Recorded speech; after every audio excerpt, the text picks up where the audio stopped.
Hello, everybody. Welcome to a new episode of Aging Wealthily Podcast. I'm your host, Sean. I am here with my lovely co-host, Bridget. Say hello to the Hello, everyone. And today we have some very special guests in the studio. But before we go into the special guests, I just want to make a quick announcement. Many of our core listeners are aware that we are changing our name and changing our branding. You know us as once having been Aging Graciously and Hilariously, and we have changed our name and we have changed our format to be in tune with our new branding, which is Aging Wealthily. Mm-hmm. And many people are asking, what does wealthily mean? Well, wealthily is a name or word that we created to embody the intersection between wealth and health. We are redefining success in midlife and beyond as a holistic richness, which not only includes money, but also vitality, joy, purpose, beauty, connection, and culture. So this is a new direction. We are redefining what aging is. We're bringing it in tune with what the people who are aging want and not how we want to define them and put them in a box. So with that said, I am going to introduce our beautiful guest. We have Miss Marianne LaFrance, who is a professor emerita at Yale University. And also we have Miss Erica DeFrancesco. And I'll let Erica go into her credentials because she has many credentials and qualifications. So Erica, why don't you first introduce yourself, and then we'll let Marianne talk a little bit about her life and professorship. Fantastic. First, I want to thank you so much for having us on today. What a privilege to be here. My name, again, is Erica DeFrancesco. I am the Director of Community Education at LiveWell, and my background is in occupational therapy. Great. So Marianne, tell us a little bit about your professorship, or tell us a whole lot about your professorship at Yale. I did graduate work and then did research at Yale for a number of decades on what is generally called nonverbal communication, which is all the ways that individuals impact each other by tone of voice, by facial expression, by gesture, by posture, by a whole raft of things that we do with our bodies that can communicate something about who we are and what we're feeling and how we're reacting at the moment. So the basic notion with nonverbal communication is that it is the ways in which people impact others without necessarily not doing it consciously or with awareness or even with intention.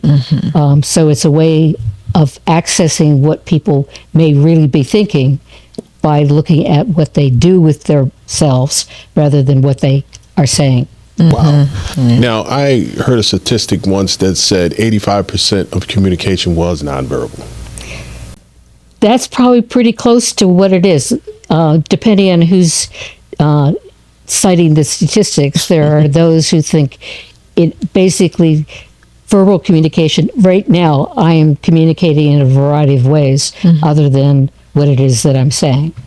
So nonverbal in many situations is all there is to surround or to contextualize what people are saying. So it could be 100% depending on what the content is. Okay. Now, actually, there was a period in time when I was really interested in learning and actually took some steps and was learning and reading a lot of books that discuss communication itself. And as you can imagine, a lot of those books took a deep dive into body language, right? And the nonverbal communication. And one of the things then in learning that one of the books actually brought out that I had never considered is how culture played a part in how people communicated with their bodies, right? And it would, certain things would change based on the culture that someone was from. Absolutely. I actually found that very interesting. What led you to want to pursue that study? Well, I think one of the things came from my parents. My mother used to be able to tell what was going on between people by watching them, and would occasionally tell us what she saw and wondered what we saw.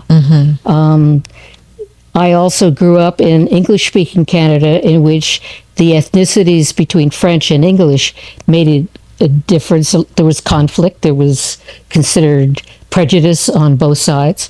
And so I did my dissertation, doctoral dissertation, on the racial differences in nonverbal communication, because one of the theories we had going into the work was maybe some of the tension, some of the reactions that went on when a white person and a person of color were communicating might have been expressing tension or animosity or discomfort or tension. And we wanted to see whether that was the case. So it was a great time in the field I'm in, nonverbal communication within social psychology, to study something that actually might matter in interactions between people. Wow, that's great. That's great. Now I heard rumor or heard tell that you wrote a book. Can I say I've written a few?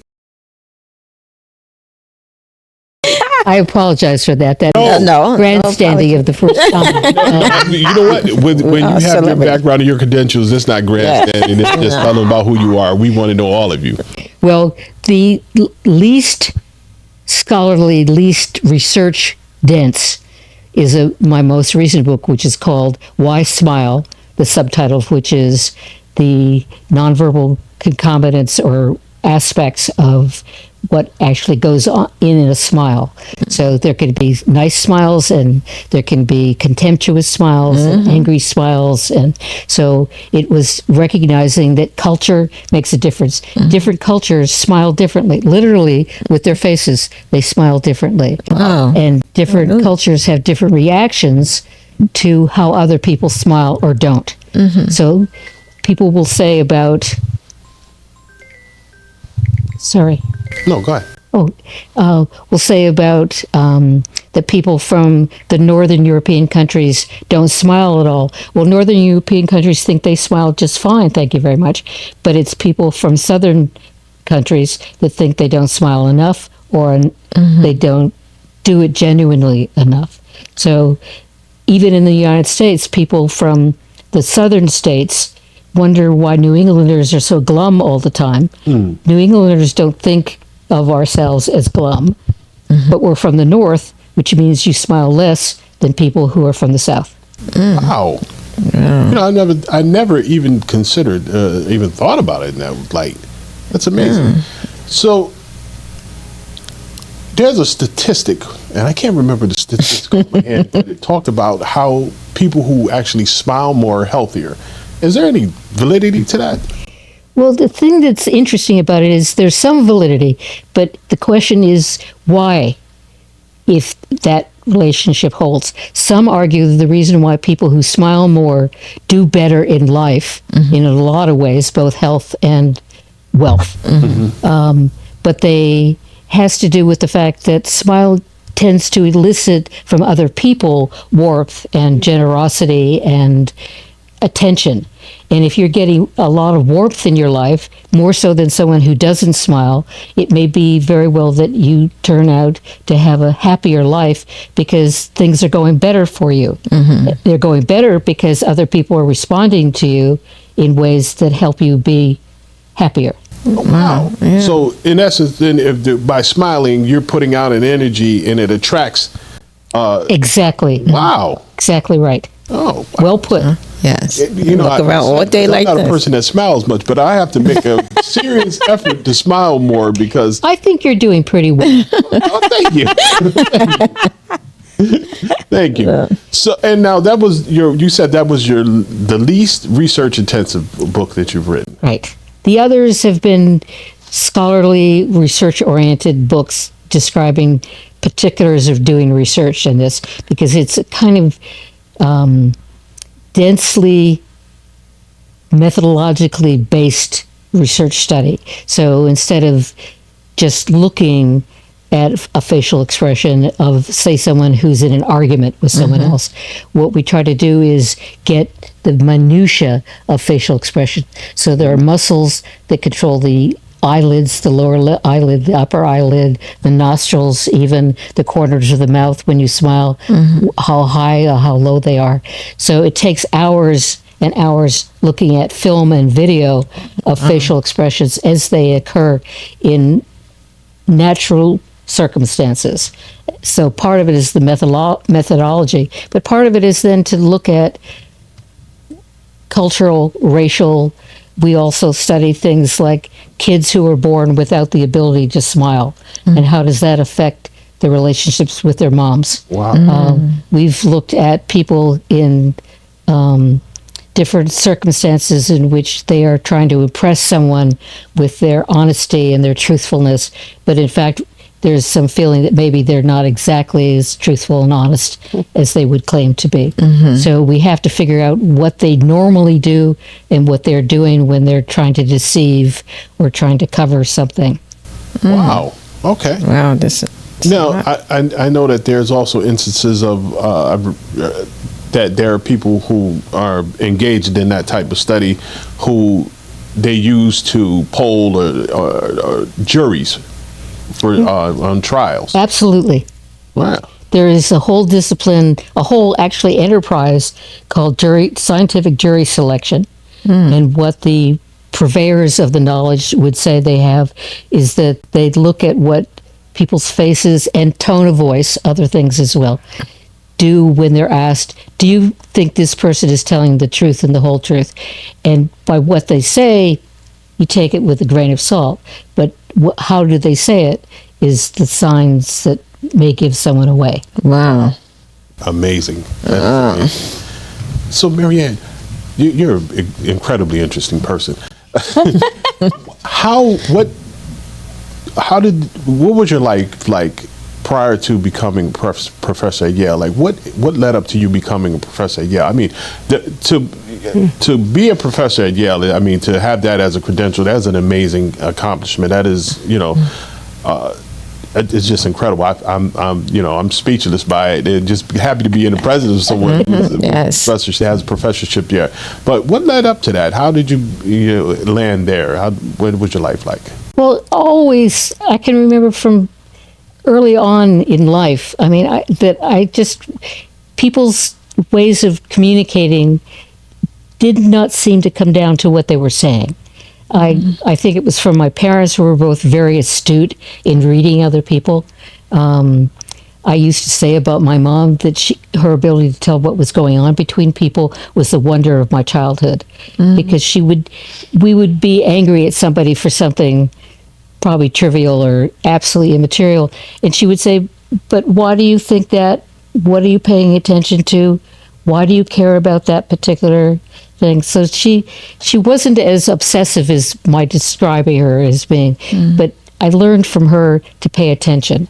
And I started out in pre-meds, but then I discovered that medicine didn't even touch the realm of nonverbal behavior, that most of the physicians we're dealing with have not the foggiest what to do with patients. They know the medicine, but they don't know the people. Right. They don't know the interpersonal stuff that matters a lot. Right. So it happened pretty early. And then when I took a course called Nonverbal Communication, and I thought, my ship has come in. I just felt You found your calling. I found my calling. Wow. Incredible. That's excellent. Calling is, thank you for that word, because I think the word describes the feelings that I have about the work that's done in this field. Absolutely. Absolutely. That is beautiful.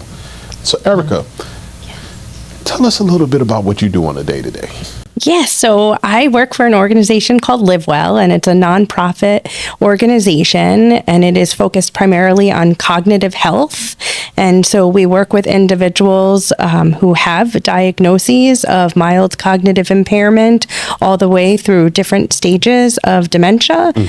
But we are also really interested in educating the public about how to prevent dementia, because the research that's coming out now talk about modifiable risk factors such as hearing impairment, vision loss, obesity, and all sorts of other risk factors that if you pay attention to those, 45% of dementias are preventable through modifiable risk factors. So we're wanting to educate the public about two things. One, that there are things that you can do to reduce your risk of developing dementia. And two, if you do have a diagnosis of cognitive impairment or dementia, you can do a lot of things to delay further cognitive decline. So in my work, I feel like part of what we do is take a diagnosis that many people struggle with, and we offer people hope. And we have supportive services. So we don't minimize the struggle or the challenges that people have. Those are very real. But we also really want to help connect on a daily basis. I help connect people to various initiatives that give them purpose. And so I would agree with you that sort of the work that I do is also a calling. Yes. Yes, it is. Well, I've actually had, Bridget and I both have actually seen you, had time to spend time with you in that Yes. realm. And there's no question at all from either one of us that you found your calling. Like, that is your calling. That is your habitat. Thank you. That is your habitat. And, oftentimes you'll come in, it's not so often, but there are times when you come into an environment, and especially in certain types of work, and you'll find somebody and you'll say, you know what, this person is a natural here. Right. And at every time, in no time, at all times, you felt the genuine energy coming from you. Yeah. And That that is so there was an kind. actual love for what you do. Thank you. And, Thank you. that's a lot of reason why you're sitting here right now. Thank you. It's truth. I will we- tell you we that I always say felt an that. immediate connection to the two of you as well. So Yes. the feeling is mutual. I think one of my favorite parts of my job is how much I learn on a daily basis from the individuals with whom I interact. Right. I think there was this, perhaps I was a little bit naive. I went into this business thinking I'm going to teach people so much without realizing how much I would receive from Right, what I right. get and how much people would teach me. And I think that is the beauty of what I do on a daily basis. Yes. Yeah, I agree. And, I love working with seniors. Yes. Talking to them. I love spending time with them. Sometimes I spend a little too much talking to them, but Bridget's like, okay, you got to go now. Yeah. But I love it. I love the story. Oh, yes. I love where we're doing the podcast. I love the story. I love hearing about the Mary Anns of the world and other people who are, you're young. You're what, 25 now? Well, Close. maybe 26. But I love to hear the story of how people, their life and how they progressed. And one of the conversations that I've had with a previous guest was, that I wish that more young people would spend time connecting with older adults. Yeah. Because there's so much to gain. And they have so much to offer as well. But there's so much to gain from them having access to that experience. Yeah. And they really do themselves a disservice by not doing it. And like I said, it's almost as if there's, with a lot of our youth, that there's they're very resistant. Like to work and to spend time with and communicate and connect with older adults, and they don't know what they're missing. It's causing them. They're doing themselves a disservice. It's interesting that you say that. There's part of what we do recently is we're developing a lot of intergenerational programming for two purposes. One, we want to help educate youth that their parents, their grandparents, their aunts, their uncles may develop memory loss or cognitive change, and so what does that look like, and how you don't have to be afraid to be with those individuals. You don't treat them any differently. You treat them like you would anybody else. Right. But we also have intergenerational programs which just allow youth to be with older adults, where it's not always about sort of educating people about dementia. You're just in the presence of one another. This is pretty interesting. There's a lot of controversy out there about what some schools do around the 100th day of school. Oftentimes, in some school systems, for the 100th day of school, students are encouraged to dress like a 100-year-old.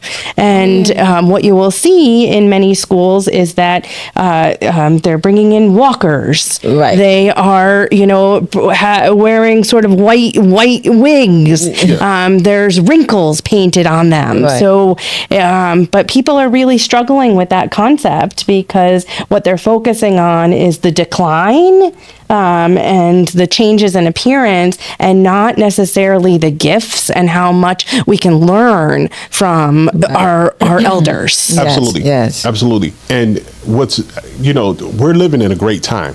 Yeah. Because with everything, technology is moving so fast. There's advancements in medicine. There's, people are living longer. They're living healthier.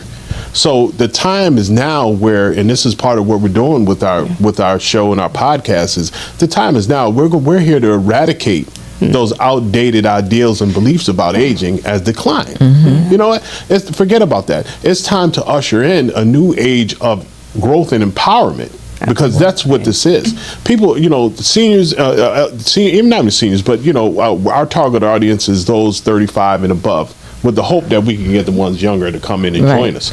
But, we're living longer, we're living healthier. That people don't want to sit in the house and, okay, you're 65 now, go home and just sit in the house and, watch Price is Right. No, that's not what's going on. Yes. People are out, they're active, they're volunteering. Some are taking on a second career, some are going back to school. Bridget and I went out one night to listen to a live band, and there were so many in there, so many older adults in there. They were jamming. Yes. Having a great time. Yes. This isn't about decline. That old idea, that old I'm like, narrative wow. is gone. Yeah. It's gone. And the seniors, the older adults know. Well, we have to get the rest of the world to catch up, because this is what this is. I think it's a beautiful movement. I think what that is, that connection is important. I read an article the other day, and as you were talking about the ways of preventing cognitive decline and dementia. And I read an article the other day, and they said that one of the ways that helped to prevent cognitive decline was technology. Oh, yeah. And, using cell phones and tablets and learning all these new things helped to prevent cognitive decline. And I said, wow, that's amazing. What a way would it be for a young teen or someone who's younger to connect with older adults, be it their grandmother, their aunts, uncles, or just somebody in the community, then to come in and help to teach them or help them learn how to use this new technology. Right. Yes, there are programs out there like that. So Really? again, what I love, and there's so much synergy between what you all do and what we do at LiveWell in terms of shifting the narrative. And again, when you put youth together with older adults, that shifts the narrative. Yes, it does. There's a program that we offered through LiveWell. It's called the Legacy Storytellers. And what we do is we connect usually college students and sometimes high school students to people who are living with cognitive change to learn about the individual with cognitive change's life story and to scribe that life story and to turn it into a book, which that is the culmination of the program, where they give the elder a book of their life story. Wow. And it is really powerful, and there is so much that the youth learn from the individual with cognitive change, and so many I should say myths and stereotypes that are debunked Right. when you have those interactions. What's beautiful about that is that oftentimes those relationships have continued on. That's I good. know some students who many years later are still in contact with their legacy partner. And so, yeah, it's the interactions, having Yes. people Yeah. interact Yes. that is so important. Yes. Yeah. And how empowering is that for the person that they're interacting with, on both ends, right? That is amazing. This just to think that they would still be in contact. Why wouldn't you be? Because I'm sure there's many instances where these great relationships are built off of that. And I think, I've heard of sort of, obviously ageism, but I've also heard of reverse ageism too, where there's a lot of myths and stereotypes that we might have about youth. And so I think there's stereotypes that are debunked in both realms Right. when you put the youth together. Yeah, I can see that. Yeah. So you talked about things that prevent cognitive decline, and what are some of the other things that prevent that? Yeah, so there's a lot of literature that is, this may not surprise you, but around nutrition, cognitive stimulation, a lot of literature on social interaction. The exercise,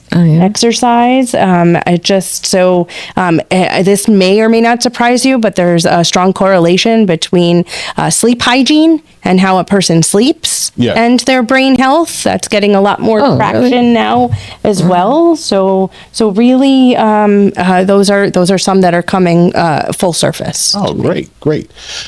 Now, with the advent and this rise of artificial intelligence and how it's helping to bring along a lot of different research and studies, has there been a increase in the treatment and maybe even finding a possible cure for different forms of dementia?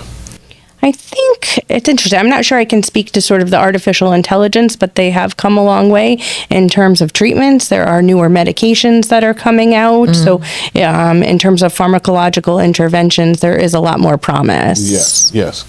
I asked about the artificial intelligence because I read an article recently that talked about it and how they were utilizing it, on some of the ways they were utilizing it in the research process.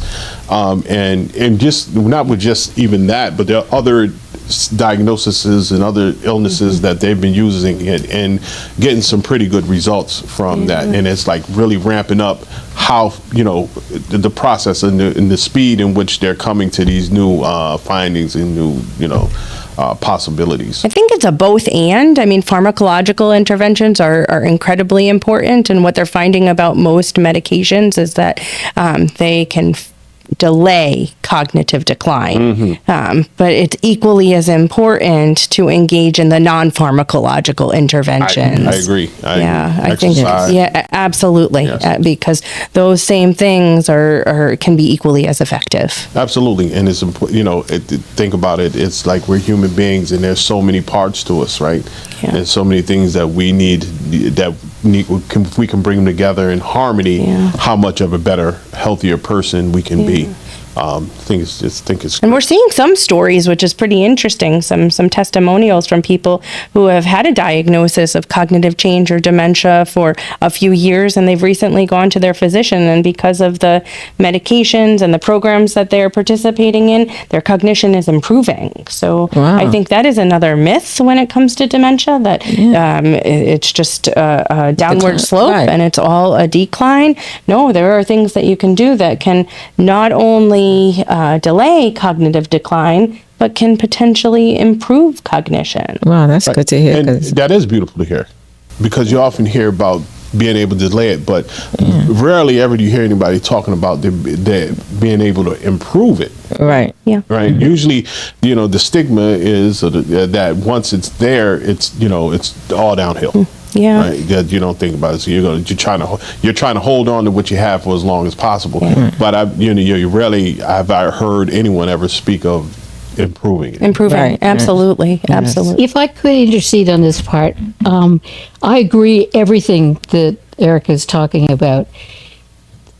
My reservation has to do with the fact that dementia is still a huge problem in terms of the numbers that are affected by Alzheimer's and other forms of dementia.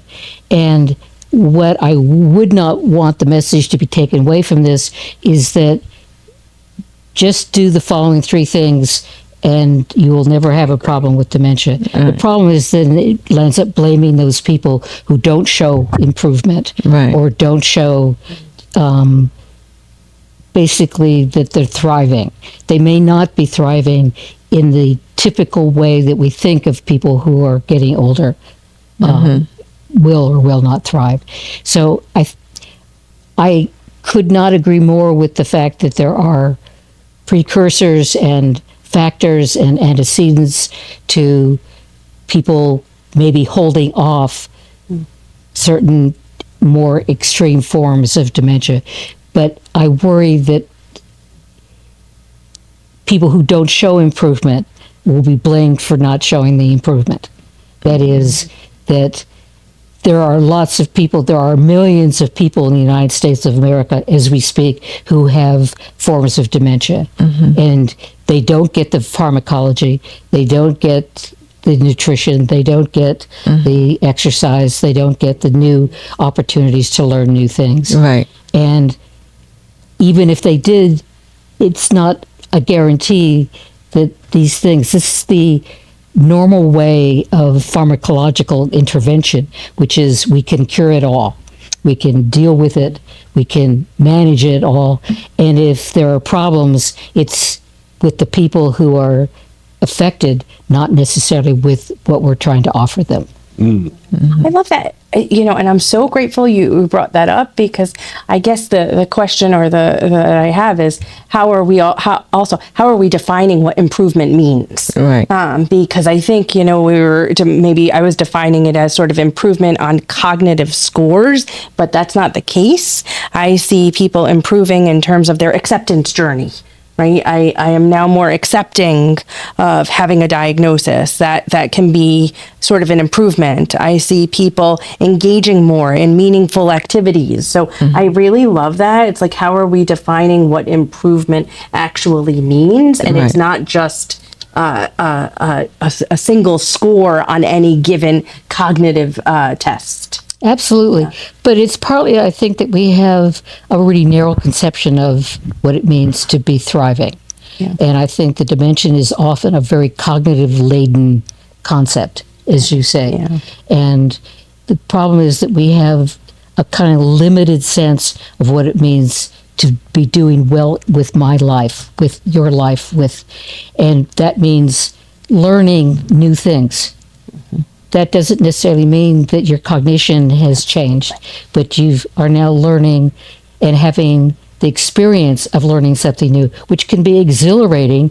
If you think that or something you can't do, you've discovered that you can do. Right. And Yes. it's that kind of enhancement of life experience that can improve, can change for the good, without believing that if we just put more money into pharmacology, put more energy into warding off decline, that we're out of the woods. Well, we're not going to be out of the woods for a long time, if by woods meant the final decline. So people talk about senility, talk about losing all capacity to engage, remembering nothing about one's past, forgetting the names of people that we used to be close to. Those are things that happen to a lot of people. And I hate to be the downer here, because I want to convey a sense that life is a multidimensional enterprise. And what Live Well does, and what other groups are working on doing, is to say there's a capacity to learn and to grow and to expand without necessarily changing cognitive decline. Right. And it's recognizing that is as important as to saying, the drugs are coming, we'll be fine. Not so much. There's a word that you use that I also love too, is I think there's a lot of myths and stereotypes around living well with cognitive decline, or you use the word thriving, another word I might use, or I've heard people use it sort of flourishing, because when we look at stigma, you often look at the media and how the media portrays people who are living with cognitive change, and oftentimes you see people in the end stages of the disease process, and you don't see people who are thriving and flourishing. So that's another way in which we partner with people to, actually, I will share.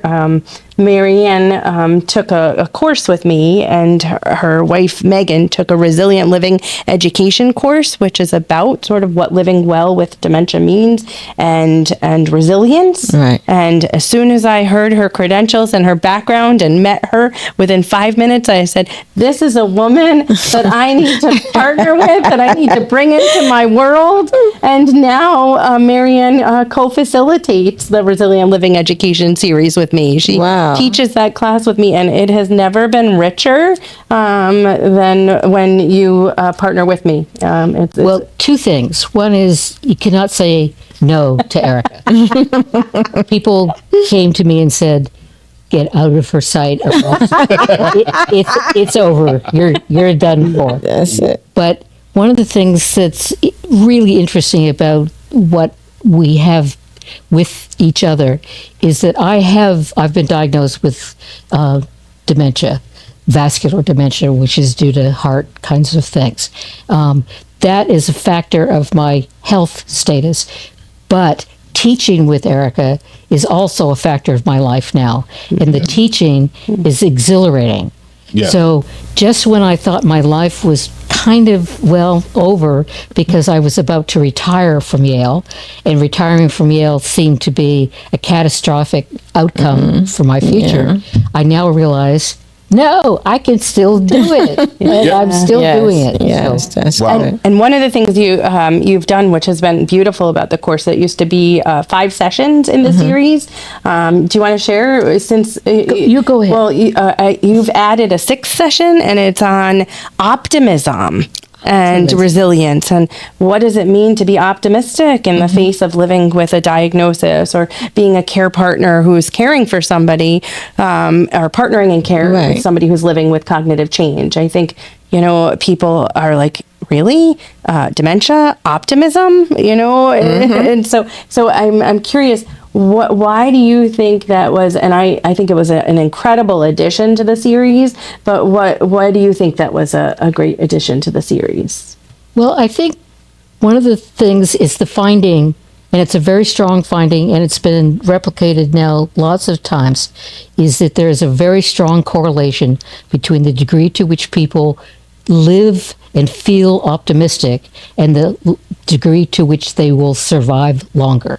Literally, Yes. longevity goes up with people who are optimistic Right. Wow. compared to people who are either less optimistic or just plain pessimistic. Wow. That, Yeah. yeah. It makes sense. Yeah, it does make sense. And it's funny to hear these things. You're taught these things. People tell you this, but they don't, put the numbers behind it or put the facts behind it or relate it to the research. And you see people, you hear all kinds of old, there's old wise tales and old sayings, but just to hear the research and have the research being done in it and put behind it lets you know that, cause you to want to have some different attitude adjustments, right? And shows the importance of it or the benefit of it, right? So who doesn't want to live longer and be happier and healthier, and who doesn't want to smile more and bring in good energy? Right? Those things are great. What we're looking at now, which is really exciting, is we've partnered with Professor Joan Monin, whom you've had on the show, Yes. and we've put in a research proposal, and it got accepted, to explore how people feel about their optimism before they take the class, and how people feel about their optimism after they take the class. Yes. And is there a shift in that level of optimism? And I'd actually venture to say that one of my hypotheses is that part of the optimism is meeting and hearing from you, because you're such an inspiration. And, it's like, wow, I can continue to be a great contribution. I can continue to do the things I love to do. You just, in hearing your stories, Yes. is really powerful. So one of the things, it's for a future study, I should say, but that we've toyed with is, doing the Resilient Living series with Marianne as a co-facilitator, and then comparing it to another group of people who go through the Resilient Living series with just me.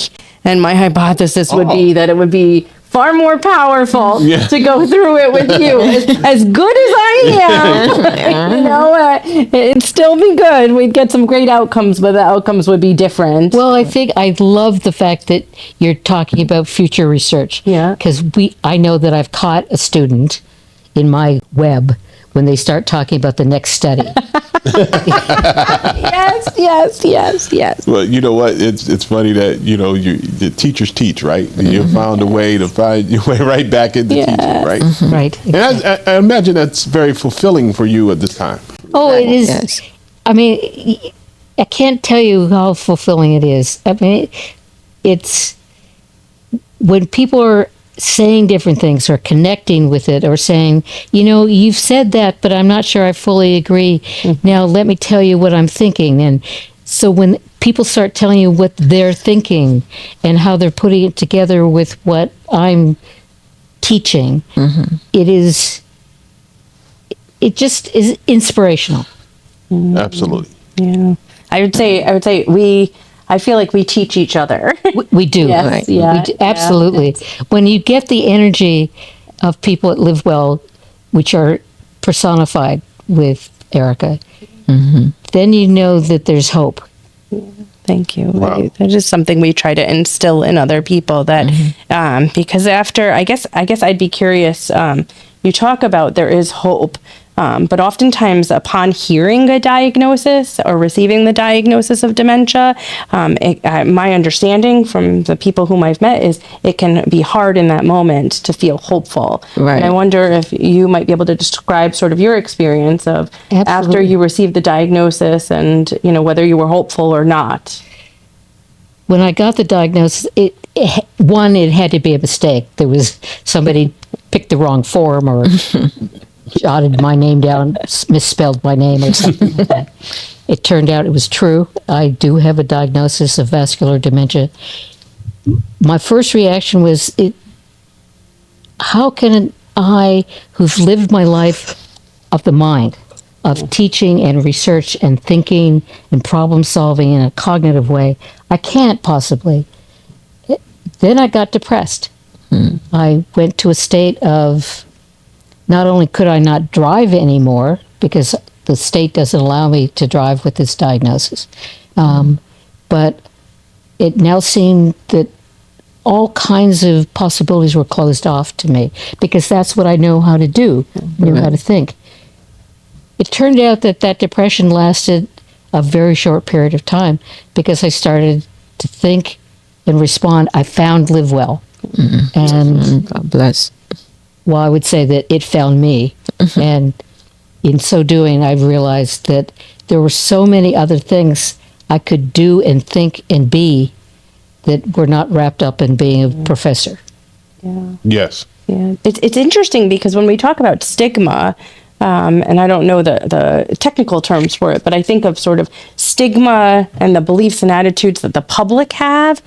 But there's also the beliefs and there's also the beliefs and attitudes that we have about our own selves, and so you experience that self stigma upon receiving a diagnosis. Absolutely. And part of it is, and I hear this from so many people because I know I'm surrounded on a daily basis by people who are living with cognitive change, and they are brilliant. I mean, Marianne is one example, but there are so many other examples. And upon receiving a diagnosis, people grapple with, what does this mean for my intellect?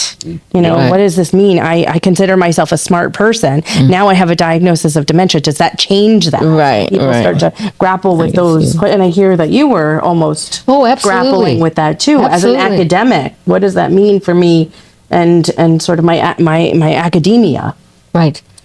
Well, one of the things Erica knows is when I wanted to let friends and family know that I had received the diagnosis, and I ended the letter in which I wrote, I said, I want you to know that I'm still me. It was important for me to be able to say, it's not that I've been substantially or unalterably changed. I have become more of who I am by virtue of this dealing with this particular enterprise. So it was hard at first, and I would say now, and again, Erica has framed this very well, which is that other things have become enhanced. Other possibilities have opened up. And at the beginning, I would have thought, no, everything is closing down. No, things are opening up. And that's where the life is. That's where the thriving is. That's I applaud you because, when it comes to disclosing a diagnosis, there are so many people, and I respect where everybody is on their journey. There's no judgment here, but there are many people who are so fearful of disclosing the diagnosis because, again, because of the stigma and because of the concern that they will be treated differently by others. So, what a beautiful way to disclose your diagnosis to your friends and family, and saying, "Don't treat me any differently. I'm still the same person that I was before the diagnosis." Yeah, and I think one of the things you said, without, it's not a direct quote, but you said that you were able to be more of who you are. Yes. Because of the diagnosis. Yes. And can you talk about that a little bit? Well, I think I did define myself for many decades as an academic, as a researcher, as a person who studied things in minute detail. But I think some other things were let go. I think particularly in the social realm, I tended to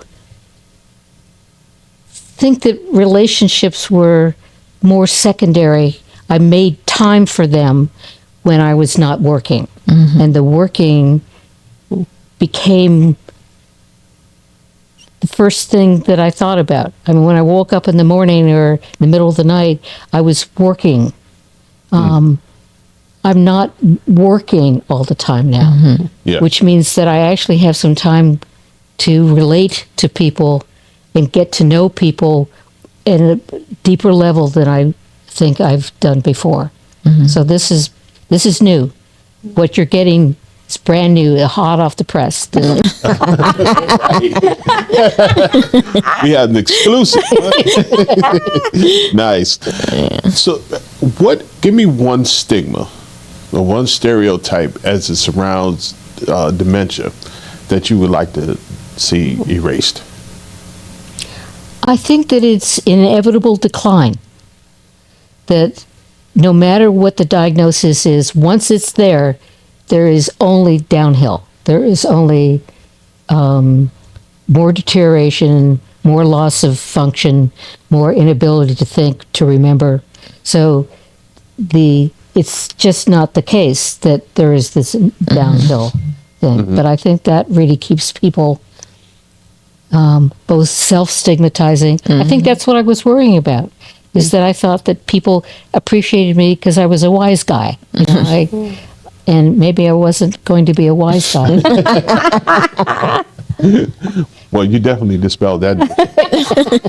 Thank you. You are who you are. Erica, what about you? What is one? Yes, I was just having a conversation with some people who are living with cognitive change and some care partners today, and they were really struggling with people when they say they're not the same person that they were. Right. And I think the letter that you wrote to your friends and family really dispelled that I am the same person. There may be some nuances or some differences, but I'm still a professor by person who's passionate about being a professor. You know, I think language is so important. I've heard things that make me cringe, like my loved one is an empty shell of who they used to be. And today I heard somebody say, you know, the essence of my loved one is, again, all her same values, her same passions are right there front and center. Yeah. So, and that, to Marianne's point, there are some changes.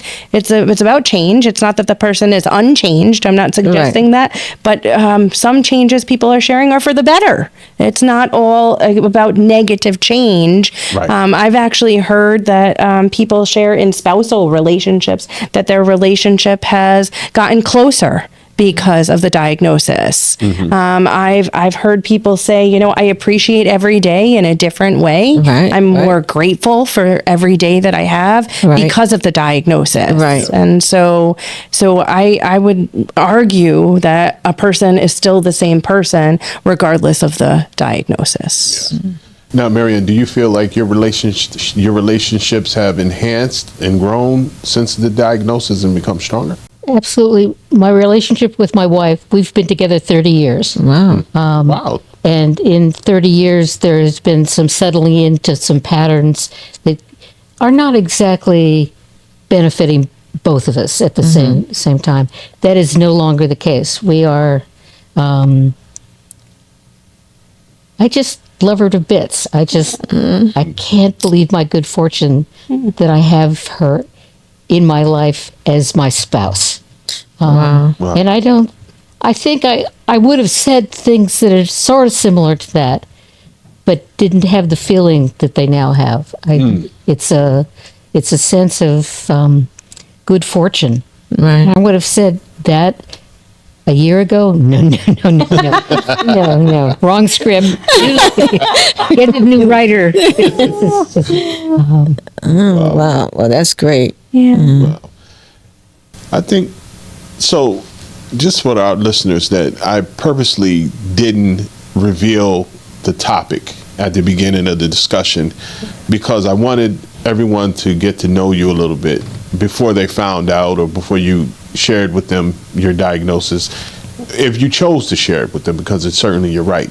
But I didn't want it to be what guided or put any the pre-ideals in anybody's mind. I wanted to just have the mind open and fluid to getting to know you, and then understanding that even with your whole your experience, your past, right?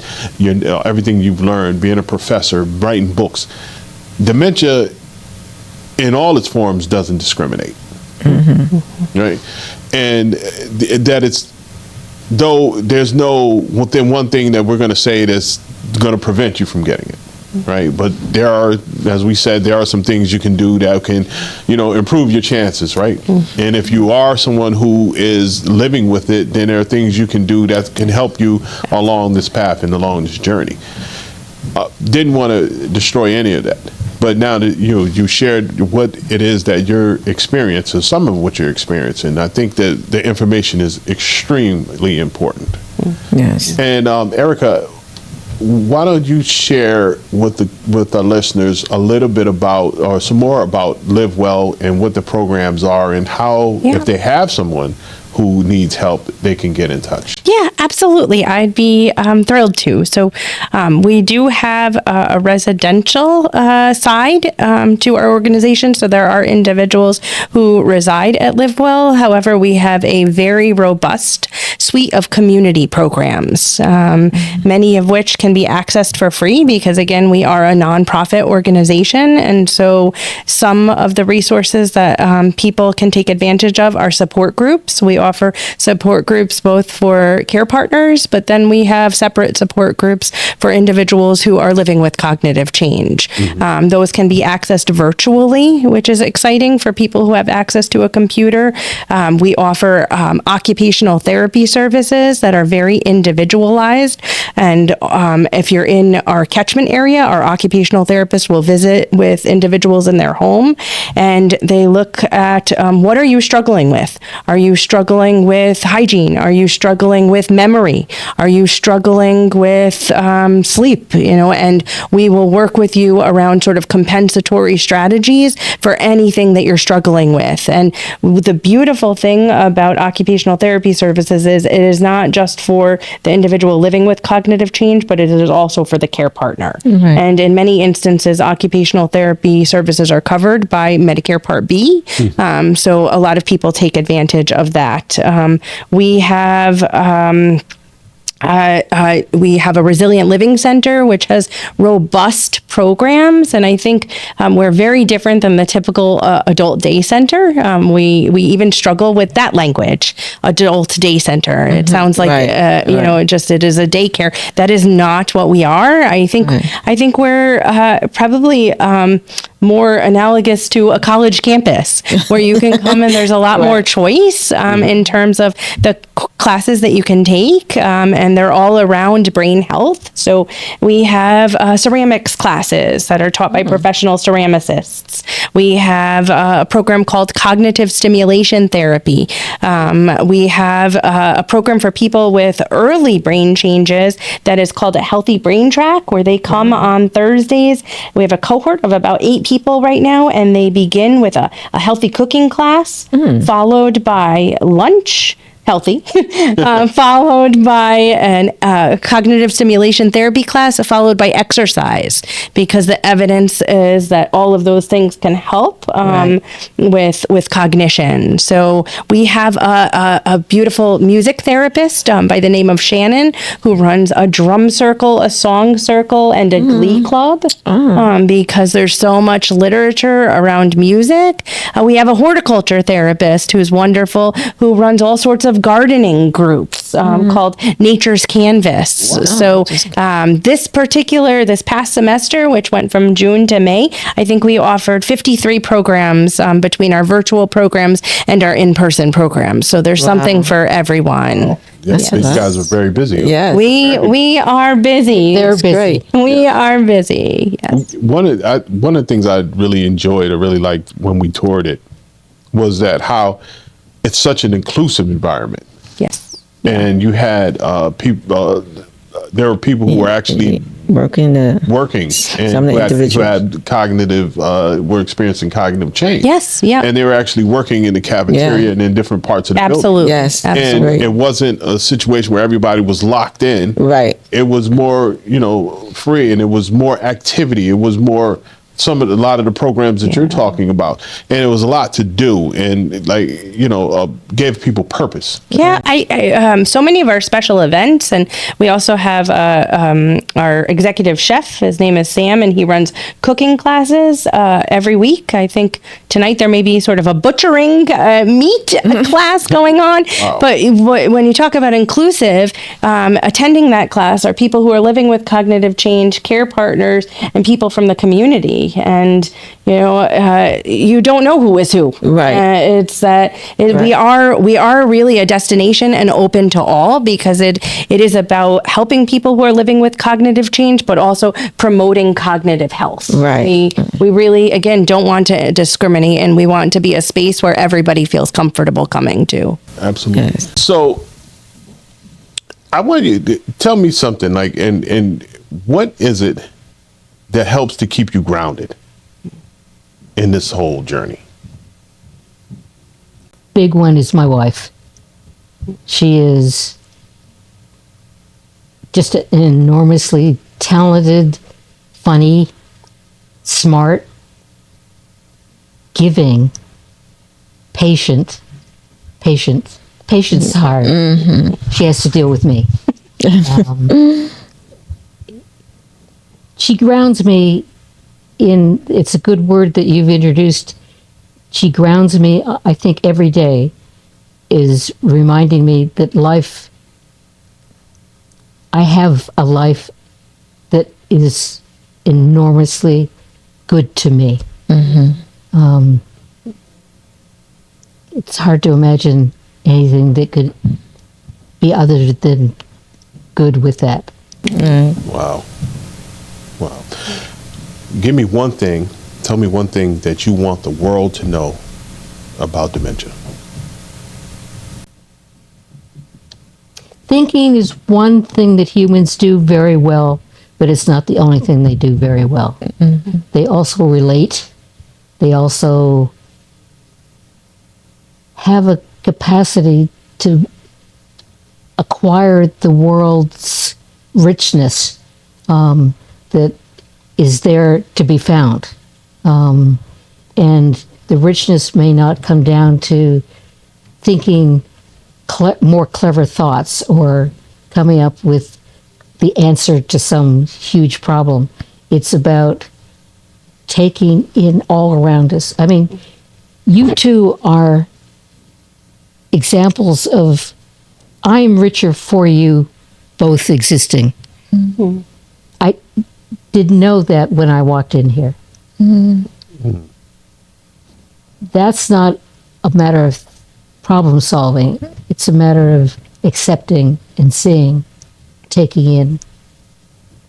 I would say that's a big one. Thank you. What about you, Eric? Well, I think that people are so much more than their dementia. And what I'd love to make sure that people do is that they focus less on the loss and the inability Right. and far more on the gifts that people who are living with cognitive change have, the strengths that they have, and the abilities that they have. I think, like I said, and be open to the fact that people who are living with cognitive change have so much from which we can learn. Wow. And you, Bridget? Yeah, like I think they should focus on more of the ability, not what they lost. Like Erica said, because I have my sister's father is dealing with dementia, and she take care of him, and yes, you need a lot of patience, and now he's into like the day program, like you said, the adult day program. Yeah, so it's working out for them. Yeah. Yeah, when I think about it, I think about how important education is. Oh yeah. Right? For the sandwich generation, right? Because we have, there's a lot of our core listeners who right now are caregivers, right? Yeah. They're having to be caregivers for their loved ones, some husbands, wives, some their parents. And how we need... there's a lot of educational material that's available, but we need to make it. I think we need to make it in some instances a little more available, right? It needs to be a little more accessible for people, and that it's okay for us to access it because we don't know, right? We don't know the answer. We don't understand what it is we're dealing with, right? We need to understand what it is we're dealing with. What are his expectations? What type of changes should we expect to see in our loved one? And it's okay to educate ourselves on that, right? Because who they were, in some instances, they're going to undergo changes. There are going to be changes. There's no way around it. So we need to be prepared for that and understand, okay, how do we deal with this? How do we deal with what are the stages? How are we going to deal with the different stages? What do we need to do? And how can I be more accepted and respecting of where my loved one is and what they're going through? Sean, I'd love to share with you. There's a group that is part of Live Well. It is called the Empowering Partnerships Network.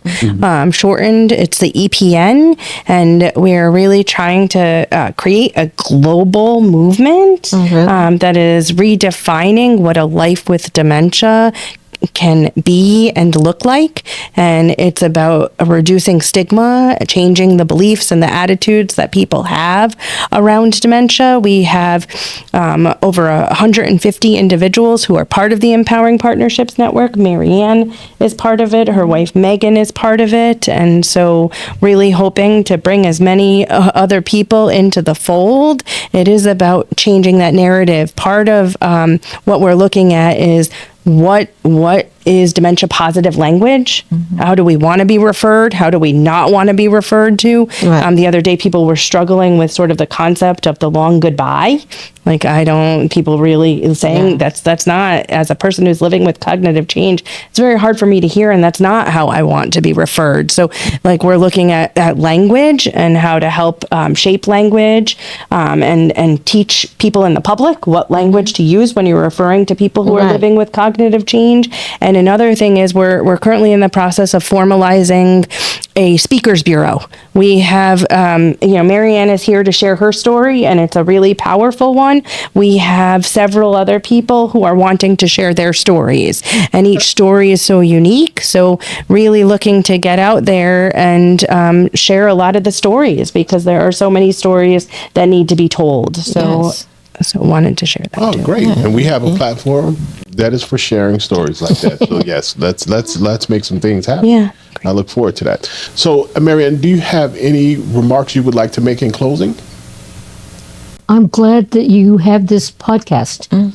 I am delighted. I mean, obviously, I'm delighted in having been able to participate, but that you're raising questions that I think need to be heard more broadly. And I applaud your doing this, because talking about it, using the questions, using the language, getting used to the ideas will come sort of in steps, and I applaud your doing that to help us get to that point. Thank you. Thank you so much.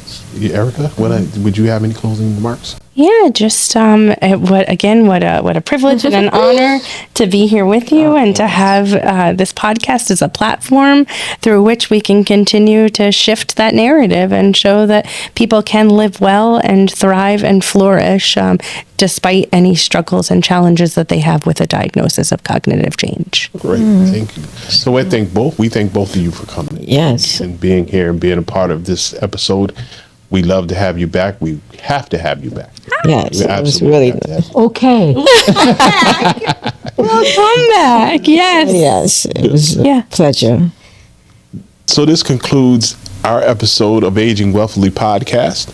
In closing, I would like to thank Miss Marianne and Miss Erica for both being here today, or Professor Marianne, Yes. Professor Marianne. Miss. I like Miss. You like Miss Marianne being here. For those of you who are interested in hearing more, please go to our YouTube channel, Aging Wealthily, and like this video and subscribe. We will have lots of new and lots more footage coming out, lots more information, a lot more fun, a lot more experiences coming your way. If you are in the Middletown area, please make sure you stop by the Main Street Marketplace building. There are 4 great restaurants, lots of specialty stores. If you're looking for office space, contact Mike Stone at Mike Stone Properties. There are great office spaces available. It's a family atmosphere and a great place to launch and grow your business.